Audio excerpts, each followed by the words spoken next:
Let's compare the cheapest ebook readers out there, Kindle Paperwhite versus Kindle Basic. This is the single video that you have to watch to have a full understanding of both devices. And at the end, I'm gonna reveal what would be my choice if I had to buy my first Kindle today. But first, why should you even care? Because it's confusing AF. The Amazon Kindle lineup is confusing because it has 3 devices at 3 different price points with different features. You're going to live with this Kindle for a few years at least, and so you want to make the best choice that you can now. I will try to argue here why the Kindle Basic may just be the better one of the 2 Kindles, despite being 2 times cheaper than the Paperwhite. After 6 months of using just the Kindle Basic, I finally got my hands on the Kindle Paperwhite. So for a month, I only used the Kindle Paperwhite to have a better grasp on what's the best, cheapest Kindle out there.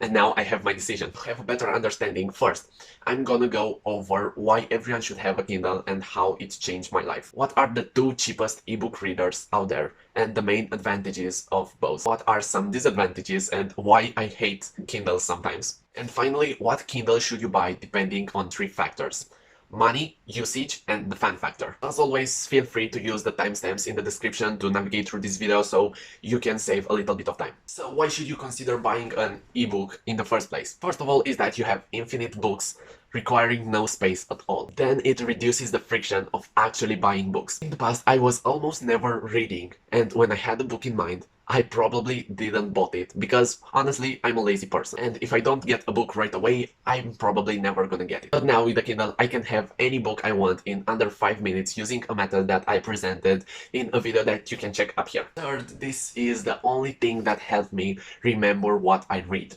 For me, reading a book without taking some action, taking some lesson from the book is basically pointless. And for that, the highlight feature of the Kindle is an absolute gem. Now, what are the cheapest ebook readers out there? First of all, there is the Kindle Basic, which costs $70 on Amazon. And the second one is the Kindle Paperwhite, which is $140. Now, some advantages of the Kindle Basic. First of all, it's the cheapest one out there, and it does the job perfectly fine. It even has all the features that the Paperwhite has. Some disadvantages of the Kindle Basic are the following. It is not waterproof. It needs a specific charger. It doesn't have the USB-C that every phone now uses. Has a lower PPI, which stands for pixels per inch, not having a night mode. And the most frustrating of them all is that the keyboard on this device is so annoying to use when I'm trying to take notes. Often the keyboard is not that accurate. The screen that this device has, and the Paperwhite has it too, it's not the screen that you would find in a phone. It's not that shiny glass texture type of screen. It's more of a plastic vibe, and it's not that nice to the touch. And so when I'm trying to type something on the keyboard, it's a little annoying, but with time you will be okay with it. It's just the learning curve in the beginning. And that's okay because these screens are built with a new technology that uses ink, which is way better for your eyes. Now, some advantages of the Kindle Paperwhite. First of all, it's waterproof. It has a higher PPI, which means that it has a better resolution, which makes it way better for reading cartoons. If you are that person, then maybe consider buying the Paperwhite. Playing with it for a while, I discovered that the screen on this device is a little bit better than the one in the Kindle Basic. It is a little bit more sensitive to the touch and a little bit accurate, but not that much. I still find that annoying thing with the keyboard, sadly. Now, some disadvantages. As I said, the screen, although it's a little bit better than the Kindle Basic, it's not something that you would find in your phone. Because even the way that the keyboard is built on this, it's not the keyboard that you have on your phone. It doesn't have that artificial intelligence that recommends you words and that shows you immediately if you're wrong. It doesn't have autocorrect, and I don't know how to tell you so that you understand. I think that you only have to play with it and that you will see it, but it's nothing that you see in a phone's keyboard. So have that in mind if you're gonna purchase one. It's a little bit of a learning curve. Another disadvantage of both Kindles is that you can't really change the cover image. I searched a lot on YouTube how you can change the cover image because now they only have these advertising screens, and I don't really find that aesthetic looking, and I didn't find anything that would solve this problem. Now, what Kindle should you buy?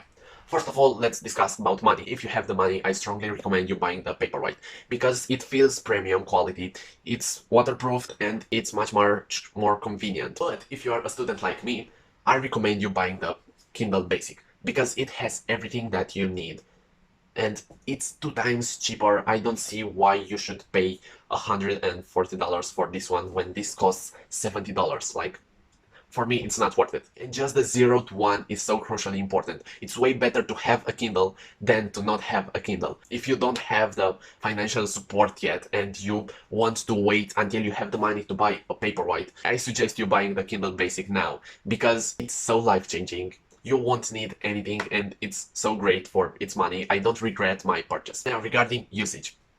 If you're reading a lot of books, any Kindle would be a life-changing investment because now you have access to infinite books for no money whatsoever in under 5 minutes. I looked over this method and how I use it and how my workflow looks like on the Kindle Basic in a video that you can check up here. If you don't read a lot, then the Kindle Basic, again, it's the perfect choice here. After just buying the Kindle Basic, I started reading almost 3 books a month, which is so much better than no book or 1 book a year that I was reading in the past. Now, the fun factor. It all depends on how much you enjoy the experience. If you're reading physical books for pleasure, and if you're that person that enjoys the romantic and the vintage vibe of reading a book, and if you love the smell of a new book, then just go for it. Don't buy a Kindle if this is going to ruin the fun of actually reading. But if you want to take it to the next level, to be able to organize every note, to store everything on your laptop, to be able to have access to every piece of information that you found useful in the past, with the risk of actually getting annoyed sometimes because of the keyboard, then the Kindle Basic is perfect for you. For the conclusion, what would I buy? If I had to choose today my first Kindle, I would still choose the Kindle Basic. I'm still a student, I can't really afford spending 2 times on a device when I can have it for $70, and so I can better spend the rest of the money to invest in myself, from buying courses to actually upgrading my gear for making videos for you guys. So that's it. I hope you have the answer in mind which Kindle you're going to buy, but if you don't, you can check out the video up here where I talk more in depth about all the features that the Kindle Basic has and how I use them all as a student. Thank you so much for watching. I will see you in the next time. Have a crazy fun weekend and bye!